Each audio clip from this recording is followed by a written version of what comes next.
घरतिर सवारी हो कता हिँड्नु भएको उतै बस्ने होला भन्नु नि कता उतै बस्नु सरकारले यतै फिर्ता गरे कि क्या हो कस्तो कुरा गर्नु भएको के भन्नु भएको त्यस्तो अनि के ल्याउँछु भनेर गएको त के ल्याइस् त के जितेर आइस् आन्दोलनमा गएको मान्छे के लिएर आउने हो र आन्दोलन सक्सेस गरेम आइम गइस् आन्दोलनमा सक्सेस पनि गरिस् खुब जितेर आइस् बदनाम कमाएर आइस् होइन कसरी बदनाम भयो आन्दोलनमा जाँदैमा बदनाम हुन्छ ए कुनै के सर्टेज भयो अरे नि त के सर्टेज भयो अरे अब कुरा बुझे भइगयो नि मिडियाले सबै फुकेकै छ त्यहाँभन्दा बदनाम तिम्रो मास्टरको के हुनु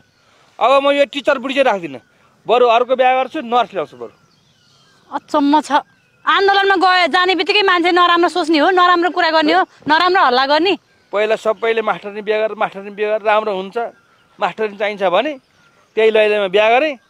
अब अहिले मलाई मास्टरनी अब मन परेन अब म नर्स बिहा गर्छु त खुरुक्क हो जाडा म आन्दोलनमा जाने बित्तिकै मास्टरनी चाहिएन होइन अब तिमीलाई फेरि अब आन्दोलनमा गइस् कि कुनै के गर्न गइस् कस्तो कुनै के गर्न गइस् हो र आन्दोलनमा गएको मान्छे पुरा उहाँ के अरे चाहिँ मेडिकलतिर जाने यता जादु देखाउनु जाने मास्टर जाने मेडिकलमा उहाँ कुनै के जाति किन्न जाने के भन्यो त्यस्तो त्यो के भन्यो यो सबै एकदम ऊ हो फेक हो यो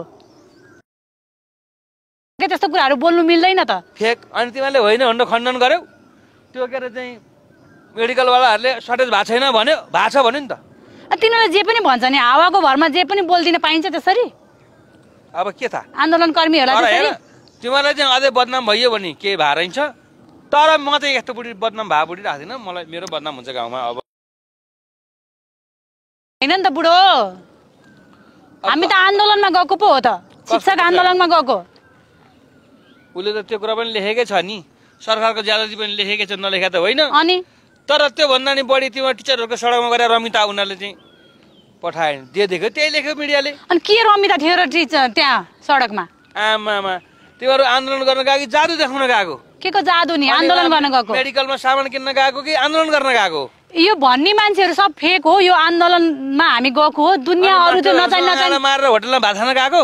को चाहिँ गयो कुन चाहिँ मास्टर गएको छ त्यसरी दुनियाँ जम्मै एउटै होटल खाली भएन जोडी जोडी बस्यो भनेर नि हल्ला आयो यहाँ त्यति मात्रै हो र अनि मेरो त बदनाम भयो अब म त बुढी घरमा राख्दिनँ कहाँ जाने हो जा तेरो जागिर पनि मलाई चाहिएन त पनि मलाई चाहिएन त्यस्तो होइन बुढो बुझ्ने कोसिस गर्नुहोस् जे मन लाग्यो त्यही भनेर त्यो मिडियाले भनेको भरमा तपाईँले आफ्नो श्रीमतीलाई अब जताबाट आथिस् त्यतै जा भनेर मिल्छ आन्दोलनमा गएको मान्छेलाई ओहो आन्दोलनमा गएर के गर्न गइस के गरे होला के जिउडाल हेरेर थाहा हुन्छ नि अनि जिउडालमा चाहिँ के छ तेरो यता जानु भन्दा बोली अनि यो जिउडाल त पहिल्यै देखा होइन र फरक भएर आछ के फरक भएर आयो आन्दोलनमा जाने बित्तिकै अचम्म खोइ कुरुक्क हिँड घर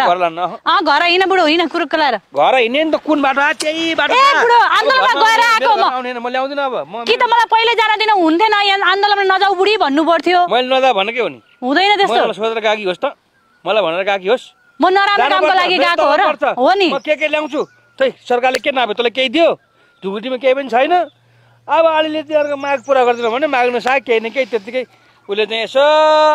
यो टिचरहरूको बेइज्जत गर्ने भावना हो यो मान्छेहरूले सबै यो के गरे यो मिडियाले राम्रो काम गरेको छैन के यो टिचरहरूको बेइज्जत गरेको छ यस्तो होइन नि त्यसो भए त्यही मिडियालाई भन्न जाने त्यो मिडियालाई होइन भनेर भनाउने अनि आउने त्यसो भए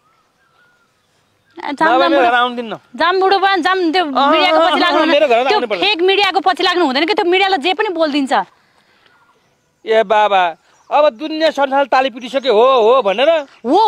हुन्छ नचाहिने कुरा हो त्यो के त्यो मिडियाले जे पनि लेख्छ भन्छस् मेरो बेइज्जत भयो नि बेइज्जतै भयो मेरो तपाईको चाहिँ के बेइज्जत भयो फेरि कसरी बेइज्जत भयो आन्दोलनमा जाने बित्तिकै बेइज्जत हुन्छ यति धेरै टिचरहरु तेरो स्कुलको बेइज्जत भयो तेरो टिचरको बेइज्जत भयो मेरो स्कुलको बेइज्जत पनि भएन मेरो बुढाको बेइज्जत पनि भएको छैन मेरो स्कुलको मेरो बाको कसैको पनि बेइज्जत भएको छैन हामी आन्दोलनमा जाने बित्तिकै बेइज्जत हुनुपर्ने के छ के गरेको छौं र यो टिचरहरुले के गरेको छ र त्यस्तो मुख देखाइन सक्नु भयो त्यस्तो के सर्टेज भयो भनेर त तेरै मुखले भन्न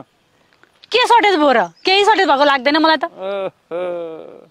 मेडिकलमा सर्टेज भएको के खै के सर्टेज भएको छ भने त्यसले फेक भनेको थियो आफ्नो भ्यूज बढाउनलाई भनेको थियो ए बाबा त्यसले खण्डन किन गर्नु त त्यसले आफ्नो भ्यूज बढाउनलाई फेक कुराहरू लेखेर कसैले खण्डन त गरिरहेछ त खण्डन त गरिरहेको छ मुद्दालाई हाल्ने हो त अब देशभरिको टिचर भएर त्यसले मुद्दा हाल्न किन गएन मुद्दा हाल्नु पर्छ त्यसको खण्डन गरिरहेछ सबै टिचरहरू मिलेर सबै खण्डन गरिरहेको छ के त्यसको लागि खण्डन गरेर मुद्दा किन हाले हालिरहेछ मुद्दा हाल्नु पर्छ खण्डन गरिसकेछ त चुप लागेर हामीले गल्ती गरे हौ भने जस्तो भएर गल्ती कसैले कुनै टिचरले पनि गल्ती गरेको छैन यस्तो फेक मिडियाले फेक लेख्नु पनि पाउँदैन फेक कुरा बोल्नु पनि पाउँदैन नचाहिने कुराहरू आरोप लगाउनु पनि मिल्दैन टिचरहरूलाई बुझ्नुभयो त्यसो हो भने तिमीहरू सबै टिचर मिलेर त्यसलाई मुद्दा हाल होइन भनेर प्रमाण गर अनि घर आऊ नभए म स्वास्नी स्वीकार्दिनँ ए घर आऊ अब अरू सबैजना घर पुगिसके म तिम्रो घर जाने हिँड बुढो हिँड यो फेक कुरामा नलागे के यत्रो दिनसम्म आन्दोलनमा बसेर म थाकिसके जाम न छिटो घर म अरू जस्तो नैतिक नभएको नैतिक हिँडपति होइन अब म चाहिँ यसरी यस्तो म पनि त्यस्तो नैतिक श्रीमती होइन के नैतिक त्यो गुमेको श्रीमती होइन के एउटा एजुकेटर मान्छे हो कि टिचर हो कि म पनि ल हिँड्नु कुर्का जाम कुन्नी के हो मलाई अर्को थाहा छैन त्यो नचाहिने कुरा आफ्नो त्यो कहाँबाट आयो ए बुढो जाम न ए तेरिका जाम न बुढो जाम घर जाम त कहाँ हो त्यही टिचरसँग बसी कुन होटलमा बसे कुन घरमा बसे सबै परिवार हामी सबै टिचरहरू हामी टिचर जति सबै लेडिज जति एकतिर जेन्ट्स जति एकतिर त्यसरी बसेको छौँ नचाहिने आरोप कसले लगायो यस्तो यो नचाहिने आरोप लगाउनेलाई कारबाही गर्नुपर्छ अब एकतिर भन्न कसले फोटो खिचेर राखेर सबैले जोडी भने जोडी भनेर हुँदैन नि मेरो जोडी त तपाईँ पो हो त ल हिँड्नु बुढो हिँड्नु म त मेरो घरमा मरै नाच्नु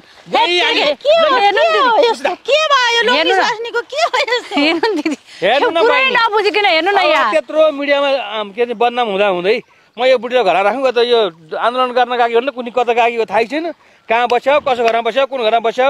केही नि भन्दिनँ यत्रो दिन हराइ हेर्नु त उहाँ मिडियाले त्यस्तो लेख्यो गाउँलेहरूले कुरा काटेका छन् म यस्तो बुढी घर कसैले झुन्ड भन्नु त म टिचरको आन्दोलनमा गएको अब के सक्यो हस्पिटलमा के त्यो क्लिनिकमा के सक्यो भनेर कहाँबाट त्यो मिडियाबाट के सुन्नु भएछ मलाई त घर जानै दिनुहुन्न ल हेर्नु न त यहीँबाट फर्केर जा अरे ल तपाईँ जस्तो बुझ्ने मान्छेले पनि के कुरा गरिरहेको अहिले मिडियाहरूलाई यति चर्को बोल्न हुँदैन कसको लोग्नी स्वास्नीको घर बिग्रिया छ कसका कहाँ केटा र केटी बसे कुन चर्को स्वरले बोले भनेर 6-7 वटा क्यामेरा लिएर जान्छ सारा बसेका हुन्छ अनि अब फेक न्यूज पनि हुन सक्ला अब आन्दोलनमा पनि जानै पर्यो नि उहाँ त टिचर मान्छे गइदेन भने त्यही शिक्षकहरूले पनि तिमी त गइन्यौ त यत्रो आन्दोलन लायो हामीले पनि केही सरकारी स्कुलको जस्तो पढाइ होस् बोर्डिङ प्राइभेट नहोस् प्राइभेटमा मात्र राम्रो पढाइ नहोस् सरकारी स्कुललाई पनि राम्रो पढाइ होस् सरकारी स्कुलमा पढ्ने बच्चाहरू पनि राम्रो पढाइ पढुन् भनेर अब उनी आन्दोलनमा गएको हो त राम्रो कुराको लागि के खोइ के चाहिँ लसारे त केही पनि बढाएन सरकारले यहाँ फेरि यिनीहरूलाई खाना पनि पुगेकै थियो खेतीको जग्गा आफ्नो जग्गा उब्जनीले खाना पुगेकै थियो खाना पुग्ने र नपुग्नेको कुरा होइन के सर कुरो त हाम्रो मात्रै कुरा होइन के भएको कारणले टिचर मान्छे त आफ्नो पेशाले पनि त त्यो ठाउँमा जानु पर्यो त आन्दोलनमा दुनिया सारा गएको छ त उनी मात्र कसरी नजाउन् त अनि उहाँ जाँदा बित्तिकै सबै गलत हुन्छ भन्ने पनि छैन अब त्यत्रो दिने आन्दोलन भयो अब सरकारसित पैसा थिएन होला उनीहरूको माग पुरा गर्न सकेन तर पनि शिक्षकहरू यति आकर्षित रहेछ भन्ने त बुझ्यो होला नि त हो नि त्यही भएर यस्तो सानोतिनो कुरामा स्कुलमा 3 जना विद्यार्थी हुन्छन् 5 जना टिचर हुन्छन् सरकारी स्कुलमा अनि यसलाई के सुविधा चाहिएर गएका के जाने पनि थिएन त्यही भएर उहाँहरू के गर्न जानुभयो भने गुणस्तरीय होस् सरकारी स्कुल पनि राम्रो होस् सबै टिचरहरू आफूहरू चाहिँ सरकारी स्कुलका टिचरहरू छन् आफ्ना छोराछोरीले र प्राइभेटमा हालेका छन् त्यही भएर यस्तो नहोस् भनेर यो आन्दोलन हामी किन अन्यायमा पर्ने भनेर हामी गएको यो हो भनेर आन्दोलन लाएको हो के अनि उहाँ जाँदा बित्तिकै के जाति गरे रे के सर्भिस भयो रे त्यस्तो गर्ने होइन नि त्यस्तो हो भने त अहिले कति 100 जना टिचरहरू गएर काठमाडौँमा आन्दोलन गरे के उहाँहरूको घरबार बिग्रियो अब सबै हरेक पुरुषले यस्तै भन्ने त श्रीमतीलाई सबैजनाले श्रीमतीलाई यही कुरा गर्ने त यिनीहरूको गल्ती नै नभए त्यो मिडियासँग चुप लाएर किन हात मिडियालाई मुद्दा हाल्न किन नगएको त्यसको विरुद्धमा आवाज किन नउठाएको अब कतिवटा मिडियालाई मुद्दा हाल्नु अब मिडियाले यति चर्को बोली बोलेको सुन्नै हुन्न क्यामेरा लगाएर एउटा बोल्यो भने 10 वटा बनाइदिन्छ मिडियाको कस्तो कुरै नबुझ्या हेर्नु न यस्तो झगडा नगर्नुस् लु मिलेर जानुस् त्यो मिडियाले काम पाउँदैन भ्युज बढाउनलाई अर्काको चाहिँ बदनाम पनि गर्नु